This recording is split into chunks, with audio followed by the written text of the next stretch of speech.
22 अप्रैल 2025 जम्मू कश्मीर का पहलगाम, एक खूबसूरत वादी जहां प्रकृति की गोद में पर्यटक का सुकून तलाश में आते हैं। लेकिन उस दिन बेसरन के हरे भरे मैदानों में गोलियों की तड़तड़ाहट ने सुकून को लाल रंग से रंग दिया। 26 निर्देशों की जान ले ली।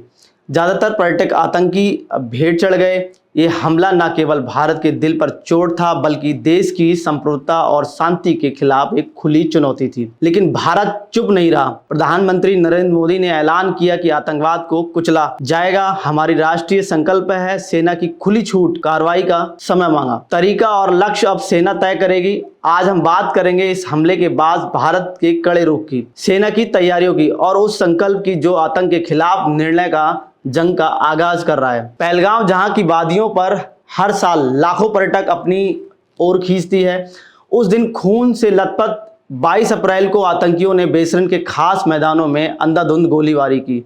जांच से पता चला कि हमले में M4 राइफल्स का इस्तेमाल हुआ, जो पाकिस्तानी आतंकवादियों द्वारा अफगान युद्ध के बाद उपयोग की जाती है। एक आतंकी आदिल ठोकर, जो 2018 में हिजबुल मुजाहिदीन में शामिल हुआ और बाद में लश्कर ए तैयबा के लिए पाकिस्तानी से प्रशिक्षित होकर 2024 में घाटी लौटा, इस हमले का हिस्सा बना। यह हमला केवल एक घटना नहीं, बल्कि सीमा पर प्रायोजित आतंकवाद की सुनियोजित साजिश थी। देश भर में गुस्सा और आक्रोश से लहर की दौड़ गई। उत्तर प्रदेश के अलीगढ़ में बंद पोलैंड की राजधानी वर्सो में भारतीय समुदाय द्वारा श्रद्धांजलि और संसद के विशेष सत्र की मांग हुई। ये सब उस दर्द को एकजुटता के साथ दर्शाते हुए जो इस हमले ने जगा दिया। पहलगाम हमले के बाद भारत ने चुप्पी तोड़ दी है। 29 अप्रैल 2025 को प्रधानमंत्री नरेंद्र मोदी ने रक्षा मंत्री राजनाथ सिंह, राष्ट्रीय सुरक्षा सलाहकार अजीत डोभाल और सेना प्रमुखों के साथ उच्च स्तरीय बैठक की। इस बैठक में एक स्पष्ट संदेश दिया गया, आतंकवाद के खिलाफ कार्रवाई की मांग की गई।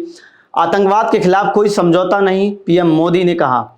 हमारी सेना को पूरी आज़ादी है, आतंकवादियों को जवाब देने का तरीका, समय और स्थान अब तय करें। एक खुली छूट भारतीय सेना के लिए एक नया अध्याय है। सेना को न केवल जम्मू कश्मीर में, बल्कि नियंत्रण रेखा LOC और उससे परे हुई कार्रवाई की स्वतंत्रता दी गई है। पिछले कुछ दिनों में सेना ने कुलगांव के जंगलों में सर्च ऑपरेशन तेज किए, 7 आतंकवादियों को घर ध्वस्त कर दिए और 60 से अधिक छापेमारी की। LOC पर भारतीय सेना की हाई अलर्ट और पाकिस्तानी सेना की गोलीबारी की मुंह तोड़ जवाब दे रही है। भारत का जवाब केवल सैन्य कार्रवाई तक सीमित नहीं, बल्कि सरकार के कूटनीति मोर्चों पर आक्रामक रुख अपनाया गया है। अटारी चेक पोस्ट बंद, भारत ने पाकिस्तानी नागरिकों के लिए SAARC वीजा की योजना निलंबित कर दी है। 537 पाकिस्तानी नागरिकों को 25 से 27 अप्रैल के बीच छोड़ने का संदेश दिया गया है।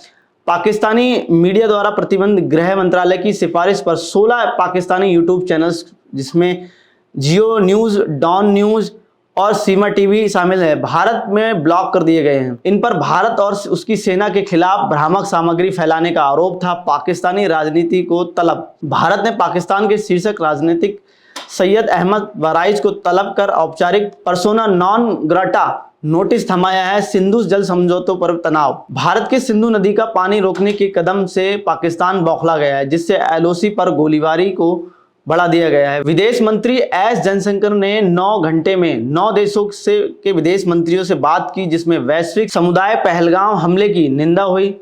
संयुक्त राष्ट्र सुरक्षा परिषद ने इसकी निंदा की। पहलगाम हमले ने भारत की जनता को एकजुट कर दिया है। सोशल मीडिया पर पाकिस्तान मुर्दाबाद जैसे हैशटैग ट्रेंड करने लगे हैं, जब पाकिस्तानी नागरिकों ने भी अपने सेना प्रमुख जनरल असीम मुनीर पर हमले की साजिश रचने का आरोप लगाया। भारत में विपक्ष ने सरकार से जवाबी कार्रवाई की मांग की है। RJD सांसद मनोज झा ने संसद का विशेष सत्र बुलाने के लिए PM मोदी को पत्र लिखा। महाराष्ट्र के CM देवेंद्र फडणवीस ने मृतकों की परिवारों को 50 लाख रुपए देने की सहायता प्रदान करने की घोषणा की। एक परिवार की बेटी को सरकारी नौकरी देने का ऐलान किया। लेकिन सबसे मार्मिक दृश्य था श्रीनगर में, जहां युवाओं को एक कार रैली निकाली और पर्यटकों ने कश्मीर लौटने की बात की। उनका नारा आतंकवाद हारेगा, कश्मीर जीतेगा। सेना को खुली छूट देने का एक साहसिक कदम है, लेकिन इसके साथ चुनौतियां भी हैं। एलओसी पर तनाव चरम पर है। पाकिस्तानी सेना ने नौशेरा, सुंदरबनी और अखनूर सेक्टरों में गोलीबारी की शुरू की, जिसका भारतीय सेना ने करारा जवाब दिया। पर्यटक उद्योग, जो कश्मीर की अर्थव्यवस्था की रीढ़ है, इस हमले से बुरी तरह प्रभावित हुआ। जम्मू कश्मीर में 48 पर्यटक स्थल बंद कर दिए गए हैं और कई पर्यटकों ने अपनी यात्रा रद्द कर दी है। लेकिन भारत का संकल्प अटल है। एफबीआई ने निदेश पटेल ने भारत को समर्थन किया है, आश्वासन दिया है। सेना प्रमुख जनरल उपेंद्र द्विवेदी ने कहा है कि हमारी सेना हर स्थिति में निपटने को तैयार है। पहलगाम हमला भारत के लिए घाव है, लेकिन यह हमारी कमजोरी नहीं बल्कि हमारी ताकत को जगा गया है। सेना को खुली छूट, कूटनीतिक कदम और जनता की एकजुटता से ये सब मिलकर ये संदेश दे रहे हैं कि आतंकवाद का अंत अब तय है। जैसा कि पीएम मोदी ने कहा कि आतंकवाद को करारा झटका देना हमारा राष्ट्रीय संकल्प है। ये जंग केवल सीमा पर नहीं बल्कि हर उस विचार के खिलाफ है जो शांति और मानवता को चुनौती देता है। ये था पहलगाम हमले के बाद भारत के दृढ़ निश्चय की कहानी। हमारी सेना, हमारी सरकार और हमारी जनता एक साथ खड़ी है। सवाल ये नहीं कि जवाब हम देंगे, बल्कि ये है कि कितना करारा होगा और कितना बड़ा जवाब होगा।